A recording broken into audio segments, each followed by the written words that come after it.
Дүйшөмбү күнү Рим Колизеи коронавирустук инфекциянын жайылышын алдын алуу максатында жабылган соң 3 айдан кийин өз ишин кайрадан жандантты. Колизейдин аймагына кирүү антисептик жана бет кап бар болгондо гана мүмкүн болот. Кире бериште келгендердин дене табы өлчөнүп, саякат учурунда социалдык аралыкты сактоого үндөшөт.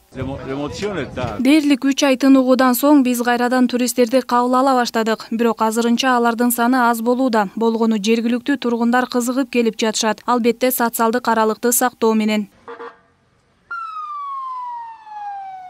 101 жаштагы байбиче Назени Симонян коронавирус инфекциясын жеңип, дүйшөмбү күнү Ереван медициналык борборунан чыгарылды. Медициналык борбордун 6-инфекциялык бөлүмүнүн башчысы Карине Маркасяндын айтымында 18 майда Симонян карылар үйүнөн оор абалда келип, COVID-19 диагнозу менен жандандыруу бөлүмүнө түшкөн. 2 күндөн кийин 6-инфекциялык палатага которулуп, ал жерде дарылоону уланткан. Акалачандардын айтымында карыя ооруну тез ылдамдыкта жеңип, бат сакайды.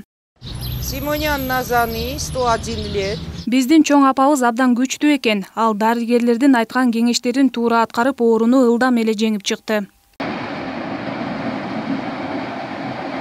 Мурманск облусунун Кольц районунун жергиликтүү бийлиги өзгөчө кырдаал режими киргизилгенин жарыялады. Дүйшөмбү күнү суунун деңгээли көтөрүлүп, Кольц дарыясындагы темир жол көпүрөсү урап калган. Бул маалымат текшерүү учурунда тастыкталды. Алдын ала тергөө иштеринин жыйынтыгы боюнча процесстик чечим кабыл алынат. Россиянын өзгөчө кырдаалдар министрлигинин куткаруучулары Мурманск облусундагы көпүрөнүн куралган жеринде оңдоо иштерин баштагандыгы маалым болду.